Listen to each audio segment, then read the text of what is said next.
Hello friends, मीराज maths कॉर्नरमध्ये तुम्हा सर्वांचं स्वागत आहे। आज आपण बघत आहोत 2018 सालचे शिक्षक भरती म्हणजे स्टेट या परीक्षेचे गणित या विषयाचे काही राहिलेले प्रश्न। पार्ट 1 मध्ये आपण काही प्रश्न पाहिलेले होते, त्याचं संपूर्ण विश्लेषण पाहिलेलं होतं। जर तुम्ही तो व्हिडिओ पाहिला नसेल तर डिस्क्रिप्शन बॉक्समध्ये लिंक आहे, तिथे जाऊन चेक करा, तुम्हाला तो व्हिडिओ पाहता येईल। तर बघूयात आपण राहिलेले काही प्रश्न। प्रश्न काय आहे बघा, विशिष्ट रकमेच्या 7/18 पट रक्कम वेदला किंवा 2/5 पट रक्कम विजयला। वेदला किती दिलेली आहे? जी विशिष्ट एखादी रक्कम आहे, विशिष्ट रक्कम आहे, ठीक आहे, एक विशिष्ट रक्कम आहे त्याच्या 7/18 पट, म्हणजे जर x पकडली विशिष्ट रक्कम तर 7/18 पट 7, ठीक आहे, वेदला दिलेली आहे। नंतर 2/5 पट रक्कम विजयला किती दिलेली आहे? 2/5 पट। नंतर 3/8 पट रक्कम सानियाला दिलेली आहे। सानियाला किती दिलेली आहे? 3/8 पट, ठीक आहे।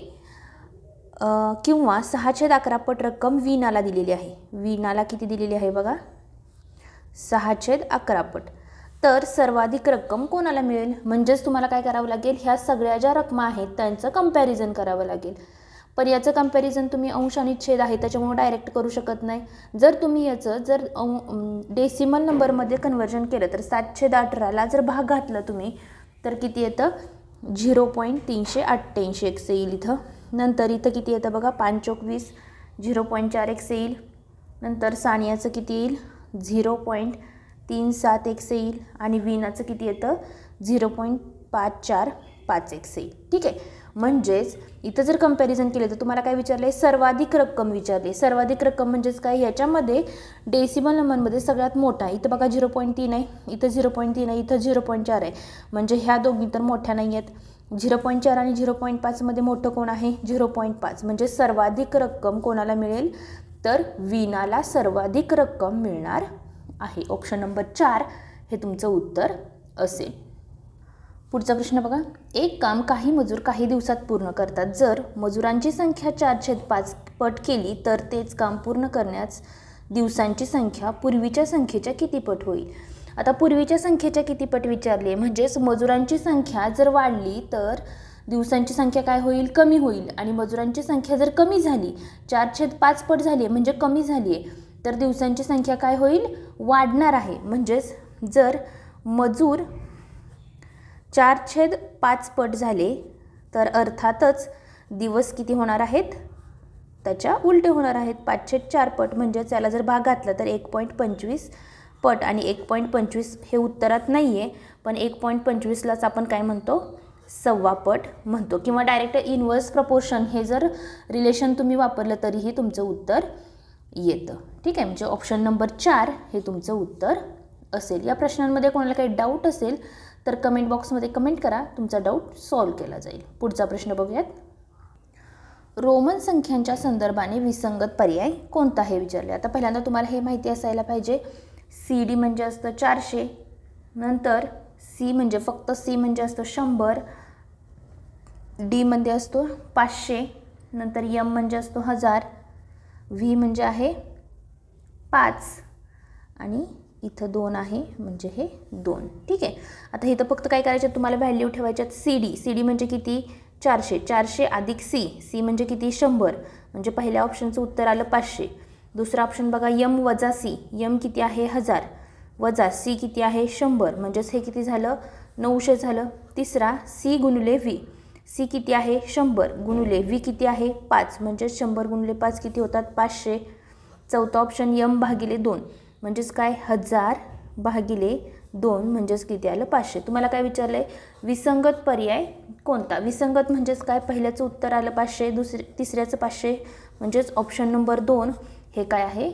विसंगत पर्याय आहे, ठीक आहे। म्हणजे M वजा C हे तुमचं उत्तर असेल।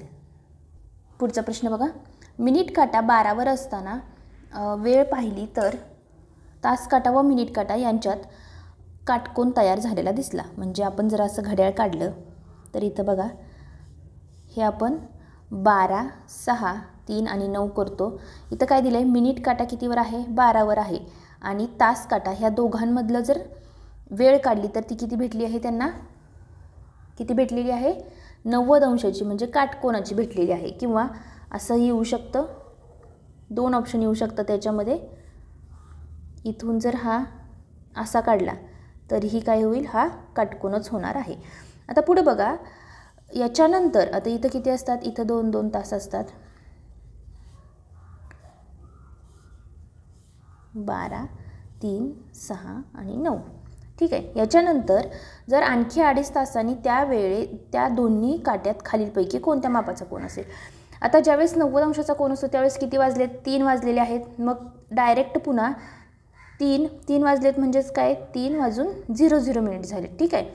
पुन्हा काय करायचं की याच्यामध्ये 2.5 तास म्हणजे डायरेक्ट तुम्ही 2:30 याच्यामध्ये मिसळून 5:30 डायरेक्ट कोन काढू शकता. किंवा मग इथून डायरेक्ट हा काटा फिरवू शकता. मग जर 5:30 जर तुम्हाला वेळ पाहिजे, कोन पाहिजे असेल तर आपल्याला सूत्र काय आहे, θ बरोबर 11/2 m वजा 30 h. मग 11/2 याच्यामध्ये मिनिट किती आहेत, 30 मिनिट आहेत आणि तास किती आहेत, 5 तास आहेत. बे 15, 15 एके 15 आणि 15 एके 15 आणि 6, 3 15 म्हणजेच 15 अंशाचा कोन असेल.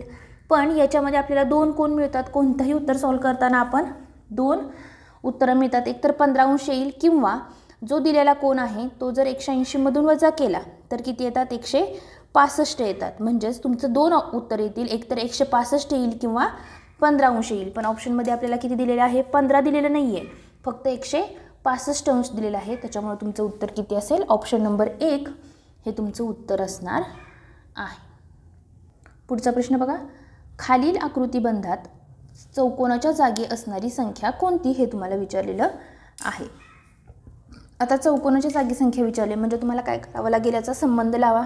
3 म्हणजे काय असणार आहे, 3 म्हणजे 2चा वर्ग वजा 1 असेल. 10 म्हणजे काय असेल, 3चा वर्ग अधिक 1 असेल. नंतर 15 म्हणजे काय आहे, 4चा वर्ग वजा 1 असेल.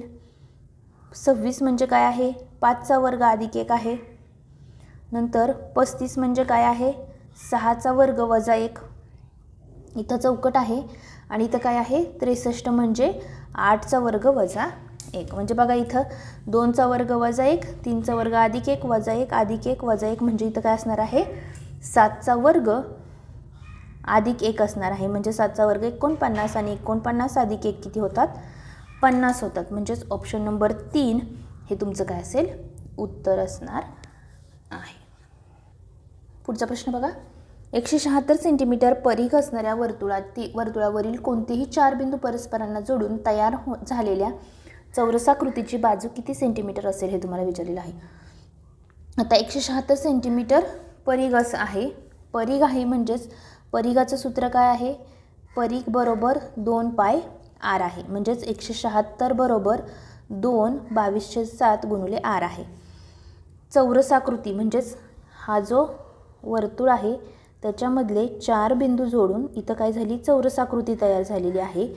तर त्या चौरसाकृतीची बाजू म्हणजेच तुम्हाला ही अशी एक बाजू काढायची, ठीक आहे, AB अशी बाजू काढायची. ती काढण्यासाठी पहिल्यांदा तुम्हाला काय माहिती असायला पाहिजे, हा जो व्यास आहे तो माहिती असायला पाहिजे. तो जर माहिती असायला पाहिजे असेल तर तुम्हाला काय काढावं लागेल, त्याची पहिल्यांदा त्रिज्या काढावी लागेल. त्रिज्या कशी काढणार, 176 हा गुणुले इकडे आहे, भागिलेला आहे तो गुणिले जाईल आणि हा 22 बरोबर r येईल. 11 एके 11, 11 सख्खी 66, 11 दोन्ही 22, 4 एके 4, 4 चौक 16 म्हणजे 7 चौक 28 झाले. r बरोबर 28 झाला. म्हणजेच व्यास किती असणार आहे, 28 गुणिले 2, 56 सेंटीमीटर हा व्यास असणार आहे. म्हणजेच हा पूर्ण झाला 56 सेंटीमीटर. ठीक आहे. आता तुम्हाला हे माहिती आहे की ही बाजू आणि ही बाजू AB आणि AC समान असणार आहे कारण ती चौरसाची बाजू आहे. मग जर समजा ही x आणि ही x पकडली तर आपण जर पायथागोरसचं त्रिकूट प्रमेय वापरलं तर काय होईल, x वर्ग अधिक x वर्ग बरोबर 56चा वर्ग येईल. म्हणजेच 2x वर्ग बरोबर 56चा वर्ग येईल. म्हणजेच x वर्ग बरोबर 56चा वर्ग भागिले 2 येईल. म्हणजेच याचं जर दोन्ही साईडचं वर्गमूळ काढलं तर किती येतं, x बरोबर वर्गमुळात 56चा वर्ग भागिले वर्गमुळात 2 येईल. 56 भागिले वर्गमुळात 2 येतं. मग ह्याला सॉल्व करताना तुम्ही कसं कराल, अंशाला आणि छेदाला जर वर्गमुळात 2नी भागलं तर सॉल्व करता येईल.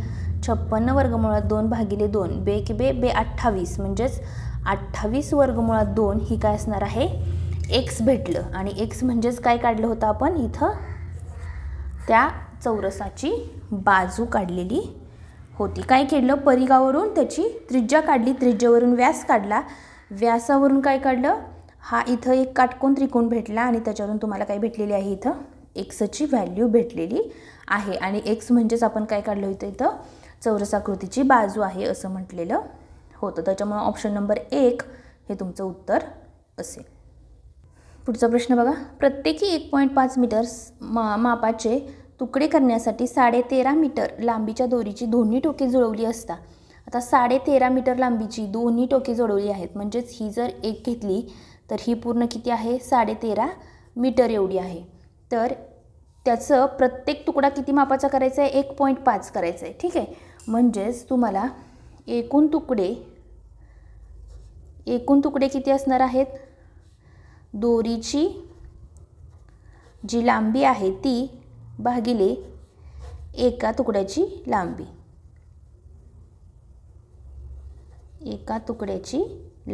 ठीक आहे. आता दोरीची लांबी किती आहे 13.5 मीटर आहेत म्हणजे 13.5 मीटर आहे आणि एका तुकड्याची किती आहे 1.5 आहे. ठीक आहे. म्हणजेच वरच्या दशांश चिन्हाला जर खालचा दशांश चिन्ह गेला तर 15 × 15 15 90 135 येतं. म्हणजे एकूण किती तुकडे व्हायला पाहिजेत 9 तुकडे व्हायला पाहिजेत. त्यासाठी तुम्हाला दोरी किती ठिकाणी कापावी लागेल बघा. इथे एक ठिकाणी कापली 2 3 4 म्हणजे तुकडे किती झाले 1 2 3 4 5 6 7 8 आणि हा एक 9. म्हणजेच दोरी किती ठिकाणी कापावी लागली 1 2 3 आणि 4 म्हणजेच 9 तुकडे होण्यासाठी तुकडे 9 कसे आले की आपण काय केलं एकूण दोरीची लांबी किती आहे ती भागिले त्याला काय केलं एका दोरी म्हणजे एका तुकड्याची लांबीनं भागलेलं आहे. त्याच्यावरून तुम्हाला तुकड्यांची संख्या आली. पण 9 तुकडे होण्यासाठी जर दोरी दुपदरी केली तर काय करावं लागेल तिला फक्त 4च ठिकाणी कापावं लागेल. म्हणजेच तुमचा ऑप्शन नंबर 1 हे तुमचं उत्तर असेल. पुढचा प्रश्न बघा. एका संख्येला जर 15 11 आणि 12 यांनी भागले असता प्रत्येकी वेळी बाकी 4 उरते तर ती संख्या कोणती. ज्यावेळेस अशा प्रकारचा प्रश्न असतो त्यावेळेस आपण काय करतो त्या संख्यांचा लसावी काढतो. आता इथं आपल्याला काय काढायचं आहे लसावी काढायचा आहे. मग इथं बघा 3 × 15 11 आणि 4 3 × 12. मग इथं कोणत्या संख्येने भाग जातो का नाही. मग इथं त्यांचा लसावी काय येईल तुमचा बघा 3 × 5 × 4 × 11 येईल. म्हणजे 3 × 15 15 × 60 60 × 11 किती येतात 660. म्हणजेच लसावी किती आला 660. हा फक्त लसावी आला. हे तुमचं फायनल आन्सर नाही. पण काय करतं की प्रत्येक वेळी बाकी किती उरते 4 उरते. म्हणजेच एक तर त्याचं उत्तर कसं असू शकतं लसावी अधिक 4 असू शकतं 664 इथं ऑप्शनमध्ये नाही आहे. किंवा जो लसावी दिलेला आहे त्याला तुम्ही त्याच्या पटीतल्या संख्यांनी गुणू शकता. 6 2 12 12 1 13 अधिक 4 म्हणजेच 13 24 हे आन्सर असू शकतं. हे पण नाही आहे ऑप्शनमध्ये.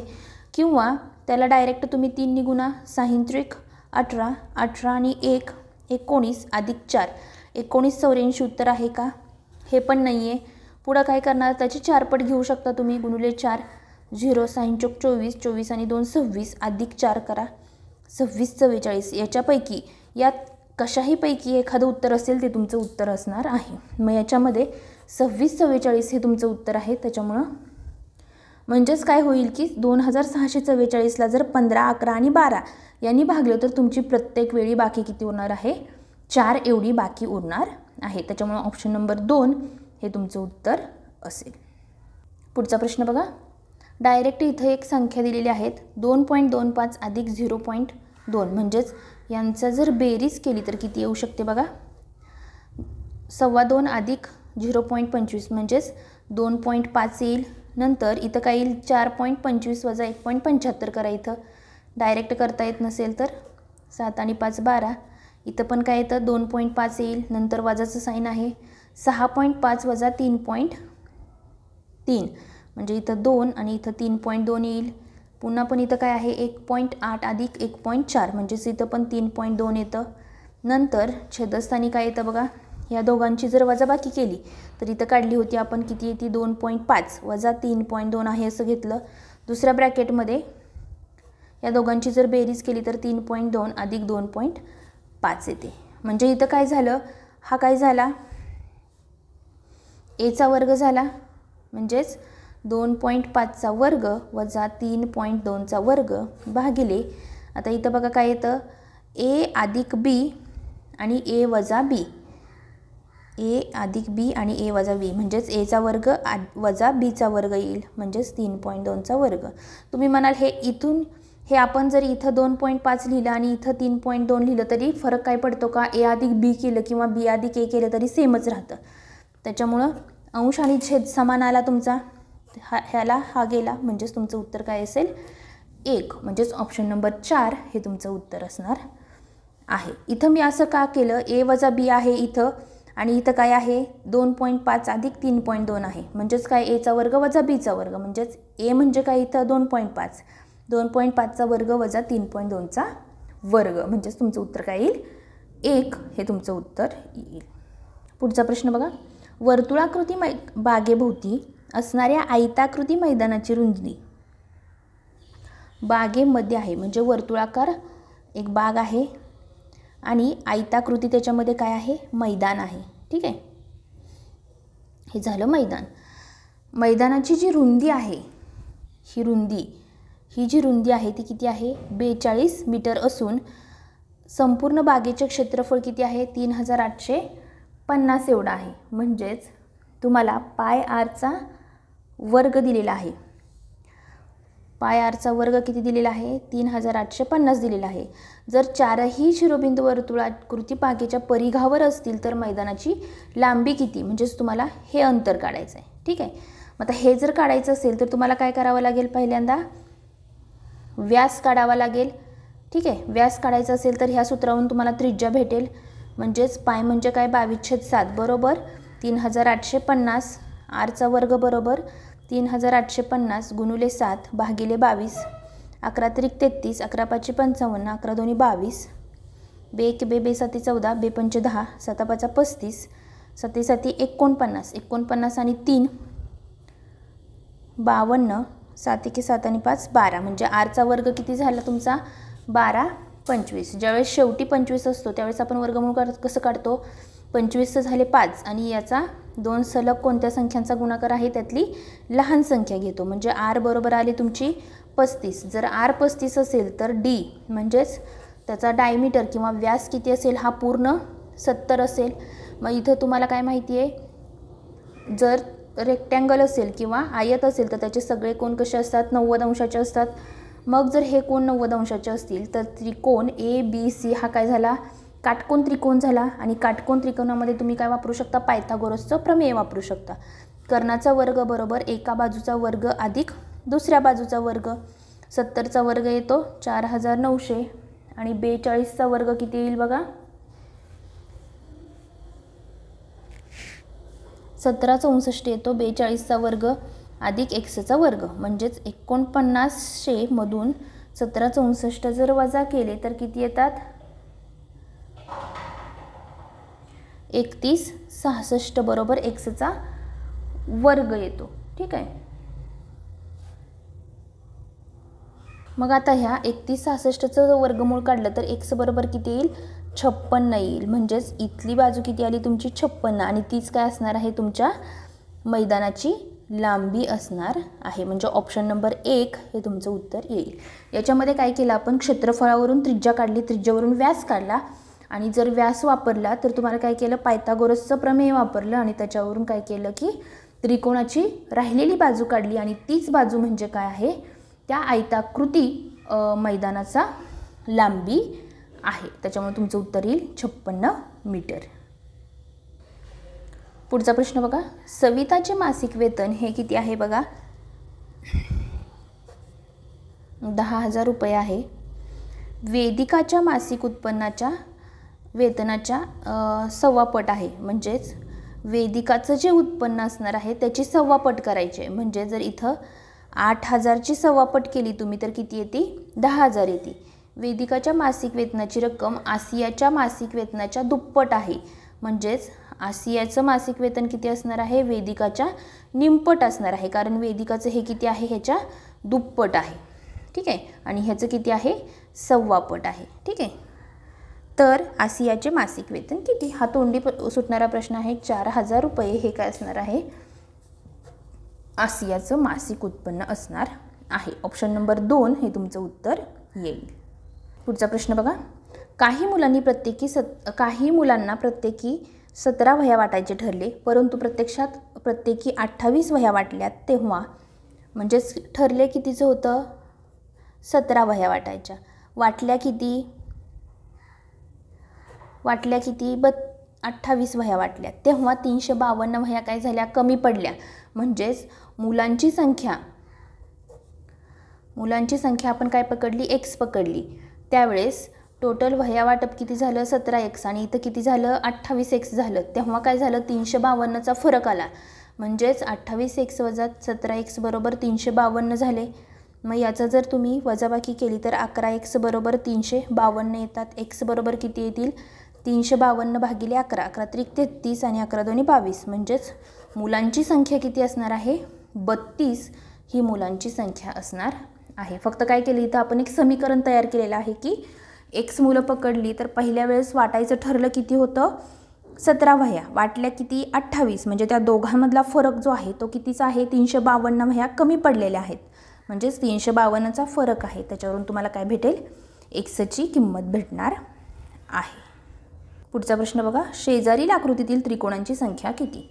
आता त्रिकोण जे छोटे त्रिकोण आहेत, छोटे त्रिकोण किती आहेत बघा? 1 2 3 4 5 6 7 8 9 10 11 12. म्हणजे स्मॉल त्रिकोण किती आहेत? 12 आहेत. नंतर मध्यम आकाराचे त्रिकोण म्हणजे कसे? हे 1, नंतर हा 2 आणि हा 3. हे आतले 3 आणि बाहेरचे 3 म्हणजे टोटल झाले 6. आणि मोठे त्रिकोण किती आहेत? हे मोठे त्रिकोण हा 1 आणि हा दुसरा म्हणजेच 2. 12 आणि 6 18 आणि 2 एकूण त्रिकोणांची संख्या किती आहे? तर 20 त्रिकोणांची संख्या आहे. पुढचा प्रश्न बघा. 48 वस्तू समान वाटायच्या असतील तर किती प्रकारे वाटता येतील? 48 वस्तू समान वाटायच्यात म्हणजे काय? पर्यायामधली अशी संख्या शोधायची की ज्याला 48ला पूर्ण भाग जातो. 8नी पूर्ण 48ला भाग जातो का? हो. 8 सांगा 48. ऑप्शन नंबर 1च तुमचं उत्तर असणार आहे. 9नी भाग जात नाही, 10नी जात नाही आणि 11नी पण जात नाही. त्याच्यामुळे ऑप्शन नंबर 1 समान वाटायच्या म्हणजे काय? की बाकी 0 उरायला पाहिजे. पुढचा प्रश्न बघा. 2 अंकी समसंख्या व विषम संख्या यांच्या बेरजेतील फरक किती आहे हे तुम्हाला विचारलं आहे. 2 अंकी समसंख्या म्हणजे बघा 10 ही एक समसंख्या आहे आणि 11 विषम संख्या आहे. नंतर पुढची समसंख्या कोणती? 12. त्याच्यानंतरची 13. म्हणजे सलगच्या जर पेअर केल्या तर समसंख्या आणि विषम संख्यामध्ये 1चा फरक आहे. अशा समसंख्या 2 अंकी 98 आणि 99 इथपर्यंत किती जोड्या आहेत? 45 जोड्या आहेत. म्हणजेच प्रत्येक वेळी 1-1चा फरक असेल तर टोटल कितीचा फरक होणार आहे? टोटल 1-1-1 असे 45 आहेत. म्हणजेच टोटल 45चा फरक होणार आहे. म्हणजे ऑप्शन नंबर 1 हे तुमचं उत्तर असेल. अशा प्रकारे काही प्रश्न आलेले होते. आपण पार्ट 1 आणि पार्ट 2 मध्ये प्रश्न सगळे कव्हर केलेले आहेत. याच्यामध्ये कोणाला काही डाऊट असेल तर कमेंट बॉक्समध्ये कमेंट करा. व्हिडिओ आवडला असेल तर व्हिडिओला लाईक करा, चॅनलला सबस्क्राईब करा, जेणेकरून पुढचे व्हिडिओज तुम्हाला पाहता येतील. थँक्यू.